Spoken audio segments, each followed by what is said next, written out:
Esse texto que nós acabamos de ler, ele está dentro de um contexto, ele faz parte de uma história maior. Esse texto, na verdade, essa história começa na primeira multiplicação dos pães e dos peixes. Se você estiver com a sua Bíblia e voltar algumas páginas, você vai se deparar com o versículo 1 a 3, que diz que Jesus ele estava caminhando para o outro lado do mar, e aí quando ele chegou, ele viu que tinha uma grande multidão. Uma grande multidão estava ali esperando por ele. E essa multidão estava ali porque viram os sinais miraculosos que ele tinha realizado nos doentes. Então Jesus subiu ao monte com os seus discípulos. Jesus viu uma grande multidão, chama seus discípulos, e Jesus se enche de compaixão por essa multidão. E ele fica preocupado porque já estava tarde, essas pessoas não tinham como ir embora, e Jesus pergunta para os seus discípulos, como é que a gente vai alimentar esse povo todo? Ele já sabia o que ia fazer, mas ele queria perguntar para os discípulos, e os discípulos falam para ele, olha, não tem como alimentar tanta gente assim. Diz João capítulo 6, versículo 10, que eram 5.000 homens, fora mulheres e crianças, então tinha muita gente. E aí então Jesus pede que seus discípulos tragam o que eles tinham, e através de apenas 5 pães e 2 peixes, Jesus alimenta esse grande grupo. 5 pães e 2 peixes foram capazes de alimentar uma multidão. Um outro dia a gente volta nesse texto para falar de como que as coisas pequenas e que nos parecem insignificantes, nas mãos de Jesus, é capaz de alimentar multidões. Outro dia a gente conversa sobre isso. Mas o fato é que Jesus faz um milagre aqui. Ele não apenas traz palavras de vida para essa multidão, como também ele alimenta essa multidão com pão e peixe. E aqui nasce o primeiro relato da história do McFish. É aqui que nasceu o McFish, mas como Jesus não patenteou, o McDonald's se aproveitou e ganhou muito dinheiro com isso. O McFish foi servido para o pessoal. Todo mundo de barriguinha cheia, bem alimentado, muito satisfeito. E aí depois que esse grupo estava satisfeito, esse grupo chega até Jesus e os doentes são curados. Esse grupo chega até Jesus com fome e Jesus faz McFish. Eles falaram, não temos mais necessidade. Os nossos problemas estão solucionados. A hora que eles viram Jesus provendo, tanto para a saúde, quanto para o alimento, eles não pensaram 2 vezes. Eles disseram, depois que eles viram esse sinal miraculoso, eles disseram, sem dúvida, este é o profeta que devia vir ao mundo. Sabendo Jesus que pretendiam proclamar o rei à força, retirou-se novamente para um lugar sozinho, retirou-se novamente sozinho para o monte. Quando o povo viu que Jesus dava McFish e curava as pessoas, o pessoal falou, vamos sair nas ruas e vamos tirar a Dilma do governo, vamos sugerir um impeachment. Jesus é melhor que a Dilma, ele cura os doentes, ele dá comida, vamos proclamar o rei à força, vamos derrubar o Império Romano. E Jesus, óbvio, Jesus não veio para ser o novo imperador do Império Romano, até porque ele já era rei antes do Império Romano existir. Jesus se retira quando ele percebe que iria existir essa movimentação popular para proclamar rei aquele que estava dando pão, peixe e curando os enfermos. Só que aí diz o texto, nós vamos seguindo na caminhada de João 6, e nos diz o texto que Jesus, então, ele se retira desse lugar que ele está, na Galileia, e ele vai para uma outra cidade. E as pessoas, elas fazem uma grande peregrinação para até encontrar com Jesus, para se encontrar novamente com Jesus. E o que é muito interessante é que quando Jesus chega numa outra cidade, essas pessoas que estavam aqui, que se alimentaram, que comeram McFish, elas encontram com Jesus numa outra cidade e perguntam para Jesus, quando que você chegou aqui, mestre? Você por aqui, que bom te ver, quando que você chegou aqui? Mas não era bem o que elas queriam saber. Elas não queriam saber de Jesus, porque Jesus diz para elas, a verdade é que vocês estão me procurando, não por causa dos sinais, mas porque comeram pães e ficaram satisfeitos. Eu olho para essa cena aqui e eu percebo que nem sempre quem pergunta de Jesus quer saber. O que eu falei? Nem sempre quem pergunta de Jesus quer saber. Muitas vezes, quem pergunta de Jesus, dos milagres de Jesus, quer ter. Dá uma rima isso, hein? Cadê, Juninho? Dá uma música boa isso, hein? Nem sempre quem pergunta por Jesus tem interesse em um relacionamento com Jesus, mas sim naquilo que Jesus tem para oferecer, naquilo que Jesus tem para dar. E aí então, a partir desse momento, quando Jesus percebe que aquele grupo que comeu pães e peixes e que agora queriam novamente usufruir de milagres, Jesus fala para eles de algo muito maior do que a provisão do dia a dia, que é vida eterna. Jesus começa a falar com esse grupo sobre que eles não deviam buscar esse pão do dia a dia que alimenta o corpo, mas buscar o pão que vem dos céus, que alimenta a alma, que concede vida eterna ao ser humano. E aqui nós temos um grande contraste. O povo querendo os milagres de Jesus, a provisão diária, recursos materiais, e Jesus querendo dar vida eterna, algo que seria para sempre para essas pessoas.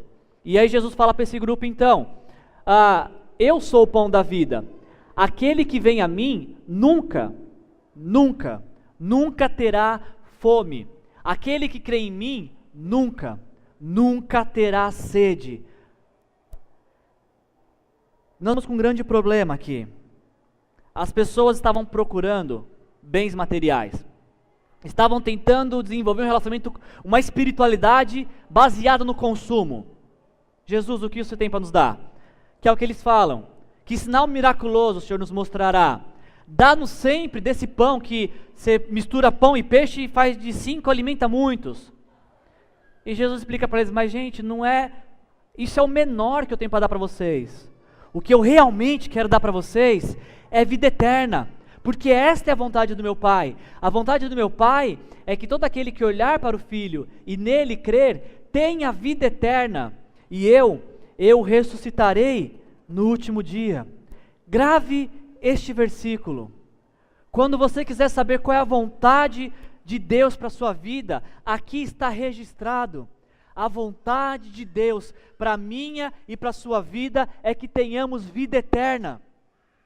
E desta vida eterna todas as outras coisas surgem, mas começa pela vida eterna que Ele quer nos dar. Escrito, mas é como se essas pessoas falassem assim, mas só vida eterna? Não tem uma outra coisa além da vida eterna? O problema é que enquanto Jesus está falando de vida eterna, eles estão pensando na provisão que eles poderiam ter do dia a dia. De vida eterna, eles estão pensando qual que é o próximo milagre que eu posso consumir de Jesus. E aí então Jesus continua sendo mais enfático nisso, e dizendo que o grande propósito de Deus para a vida deles é a vida eterna. E quando Jesus começa a enfatizar essa questão de vida eterna, explicar a vida eterna, chega um ponto que a questão fica complexa. E que eles não aceitam mais a mensagem de Jesus. O mesmo grupo que estava lá no começo e que queria proclamar Jesus à força. Que falou, mestre, você por aqui, que hora você chegou? Esse mesmo grupo, agora fala assim, começam a criticar Jesus. Porque ele dissera, eu sou o pão que desceu do céu. Aí eu te pergunto, cadê o pessoal que queria proclamar Jesus rei à força? Tem aquele grupo de pessoas que caminharam uma longa viagem para encontrar com Jesus, e quando encontraram, Jesus, você por aqui de novo, que bom te ver. Cadê essas pessoas? Onde estão esses que externaram uma grande admiração por Jesus? Sabe onde eles estão? Sumiram. Eles sumiram e deram lugar agora para críticos. Agora que Jesus não quer fornecer bens de consumo, estes que estavam no começo, admirando Jesus, agora passam a ser críticos de Jesus. Porque Jesus só tem para oferecer vida eterna. E vida eterna parece que não era o grande interesse deles. Um grupo de pessoas que começaram a olhar para Jesus como fonte de consumo e que o passaram a criticar, Jesus diz: pão da vida. Os seus antepassados comeram maná no deserto, mas morreram. Todavia, aqui está o pão que desceu do céu, para que não morra quem dele comer. Eu sou o pão vivo que desceu do céu. Se alguém comer desse pão, palavras e promessas de Jesus, viverá para sempre. Este pão é a minha carne, que eu darei pela vida do mundo. Aqui começou uma grande confusão, os judeus começaram a perguntar, mas peraí, como é que esse homem vai dar da sua carne para comer? Isso é um absurdo, como é que ele vai dar do seu sangue para a gente beber? Isso não se faz. Jesus está usando uma linguagem metafórica, ele está usando de um exemplo, de uma analogia, para explicar para essas pessoas a comunhão que ele propõe com essas pessoas. O tipo de relacionamento que ele quer ter com essas pessoas. Porque da mesma maneira que hoje nós comemos alimentos e esses alimentos nos servem de fonte de vida, Jesus está falando, eu quero ser a fonte de vida para vocês. Eu quero ser todo o recurso que você precisa para viver. E é o que ele explica no versículo 56 e 57. Todo que come da minha carne e bebe do meu sangue, permanece em mim. Existe uma ligação que se faz. E eu nele. Da mesma forma como o Pai que vive em mim, me enviou e eu vivo por causa do Pai, assim aquele que se alimenta de mim viverá por minha causa. Sabe que Jesus quer que você viva por Ele, para Ele e por Ele, por meio dEle. Esse é o grande desejo de Deus para nossas vidas. Que quando faltar vida, possamos nos reconectar em Jesus, estar conectados a Ele, porque dele procede toda a nossa vida. Não dos bens materiais, não dos bens de consumo, mas do Filho de Deus, que se entregou por nós, para que pudéssemos viver. Jesus mostrou para esse grupo de pessoas que estavam na expectativa de voltar a consumir algum milagre, que o que eles deviam buscar não era milagres, eles deviam buscar a vida eterna que só Jesus pode dar. Quando Jesus disse esta frase, eu quero que vocês vivam por mim, um triste relato nos é dito, no versículo 60 e 66, ao ouvirem isso, que Jesus não ia dar mais Macfish para ninguém, e ele queria dar a vida eterna. Ao ouvirem isso, muitos dos seus discípulos disseram, nossa, que dura essa mensagem, dura essa palavra, quem consegue ouvi-la? Daquela hora em diante, muitos dos seus discípulos voltaram atrás e deixaram de segui-lo. O grupo que só queria consumir de Jesus, após ter criticado Jesus, foram embora. E aí então essa história de João capítulo 6 se encerra com outro grupo, com o grupo dos 12 discípulos, com aquelas pessoas que Jesus chamou para caminhar com Ele, com essas pessoas que Jesus chamou para construir o reino de Deus na terra. E para esse grupo de pessoas que Jesus chamou para colaborar com Ele na missão do reino de Deus, Jesus também pergunta para essas pessoas, vocês também querem ir? Grupo que só queria consumir, e eles foram embora. Mas vocês que eu estou chamando para construir, vocês também querem ir? E Pedro fala, Jesus, e para onde? Qual lugar que existe, Jesus? Pedro respondeu, Senhor, para quem iremos? Tu tens as palavras de vida eterna, nós cremos e sabemos que Tu és o Santo de Deus. Em outras palavras, Pedro está falando para Jesus, ir para onde? Não tem mais para onde ir. Depois que eu te conheci, não tem outro lugar que eu queira estar, não tem outra presença que eu queira estar a não ser a do Senhor. Ir para onde? Não me resta mais lugares. Depois que eu conheci o Senhor, tudo que eu quero é estar com o Senhor. É como se Pedro estivesse falando para Jesus, Jesus, eu não estou com o Senhor pelo que o Senhor pode dar. Não foi um milagre que me atraiu ao Senhor, foi a sua pessoa, foi quem o Senhor é que me aproximou de ti. E eu não quero te deixar nunca mais. para onde ir, Jesus. Estou muito bem aqui, inclusive, obrigado. Não tenho para onde ir. Tu és o Filho de Deus, o Senhor é o Messias, o Senhor é o Salvador do mundo. Só o Senhor tem as palavras de vida eterna. Só o Senhor tem palavras que satisfazem a minha alma e o meu espírito. Quando a gente olha para essa história, a conclusão dessa mensagem, nós poderíamos concluir essa mensagem observando os dois grupos que se apresentam nesta mensagem. O grupo que queria consumir e o grupo que queria construir. Essa mensagem é um relato do primeiro século, do que aconteceu em Israel. Mas embora seja uma mensagem do primeiro século, eu creio que ela é muito relevante para os nossos dias, tendo em vista o que a gente tem ouvido falar sobre espiritualidade. Porque muitas pessoas têm desenvolvido sua espiritualidade na base do consumo, enquanto outros desenvolvem sua espiritualidade na base de construir. Quando nós lemos essa história e nós pensamos nos personagens envolvidos, fazendo uma contextualização para os nossos dias, é muito comum você encontrar pessoas que se aproximam de Jesus pelos mesmos motivos hoje em dia. É muito comum você encontrar pessoas que vão se aproximar de Jesus pelo que Ele pode dar, e outras que vão se aproximar de Jesus pelo que elas podem oferecer para Jesus. É muito comum você encontrar hoje ainda pessoas que se aproximam de Jesus pensando no que Ele vai fazer, e pessoas que se aproximam de Jesus falando: Jesus, eu quero te dar a minha vida, eu quero te dar meu tempo, eu quero te dar meus recursos, eu quero te dar tudo o que eu sou e o que eu tenho. Ainda hoje, esses dois grupos são muito comuns. Aqueles que se aproximam de Jesus pensando no que podem receber, com o passar do tempo, eles se tornam verdadeiros consumidores da fé cristã.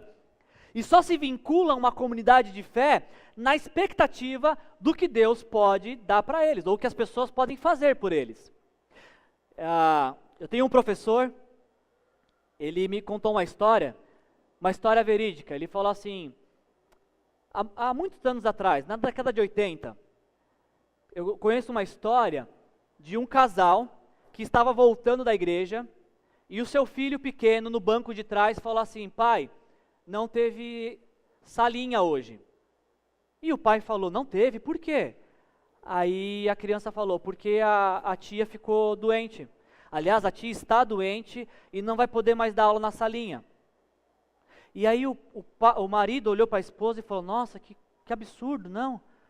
A pessoa ficar doente, as crianças não terem aula, nós precisamos fazer uma coisa.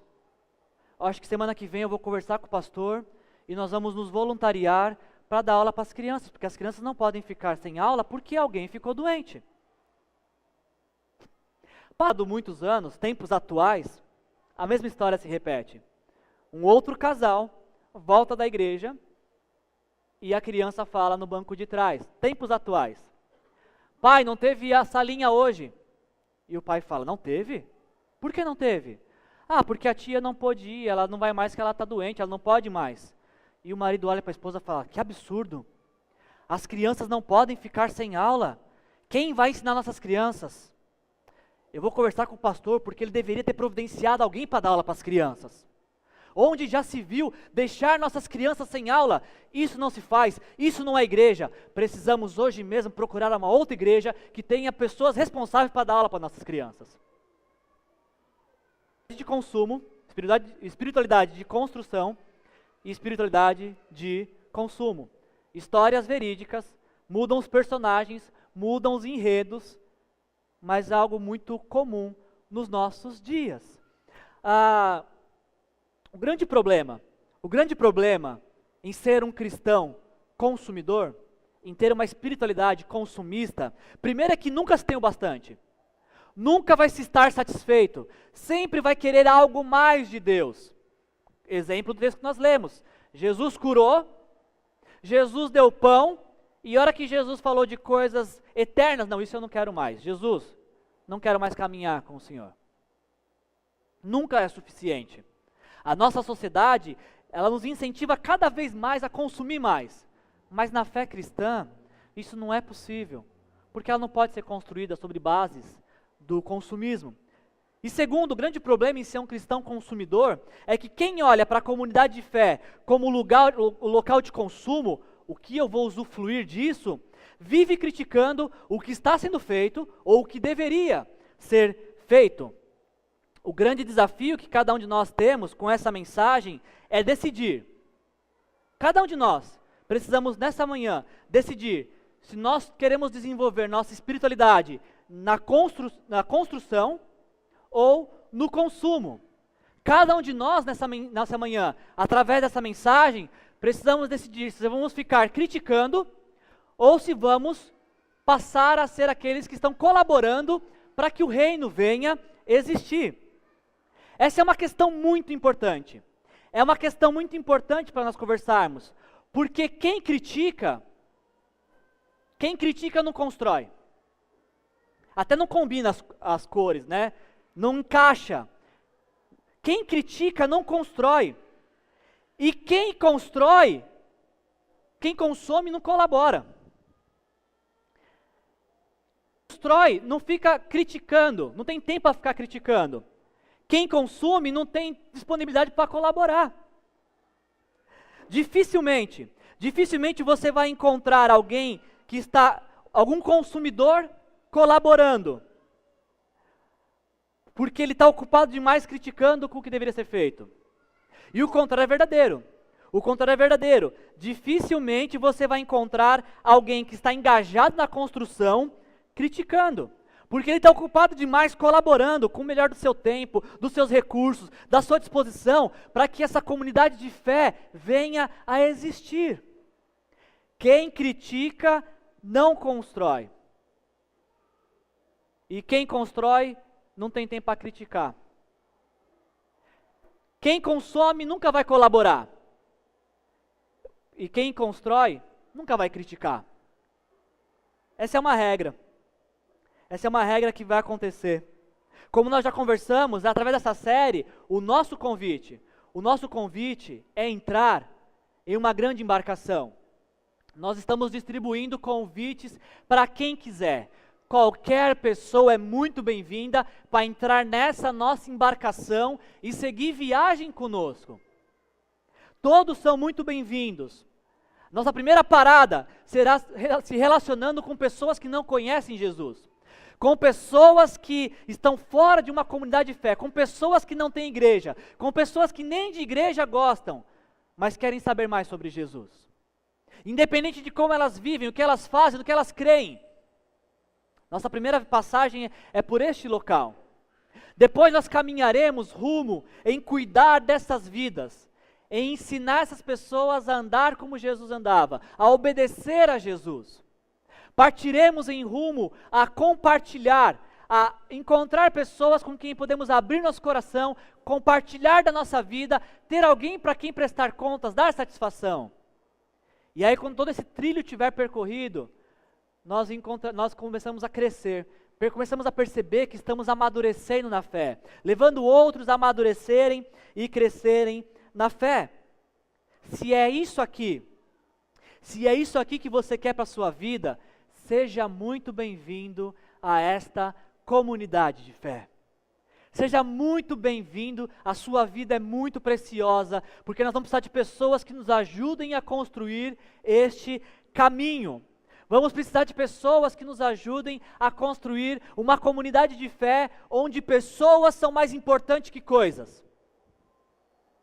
Vamos precisar de pessoas que nos ajudem a construir essa comunidade de fé onde todos são muito bem-vindos, independente do que creiam, dos pecados que tenham cometido. Vamos precisar de pessoas engajadas na construção dessa comunidade de fé que afirma que só Jesus pode transformar uma vida. Você está convidado, você está convidada, sua família está convidado a seguir viagem conosco, a percorrer este caminho, que é baseado não numa espiritualidade de consumo, mas é baseado numa espiritualidade de construção de reino de Deus. Uma espiritualidade que não é movida por críticas, mas é movida por colaboração. Você é muito bem-vindo. Essa comunidade de fé se chama Aliança Vista Verde. as portas estão abertas para todos que quiserem seguir viagem conosco. E a sua presença, a sua contribuição é indispensável para que esta igreja venha a existir. Se você aceita o meu convite de fazer parte dessa comunidade de fé, e não apenas seguir viagem como quem está no navio cruzeiro, curtindo a paisagem, mas como quem quer entrar no navio de guerra para tornar isso real.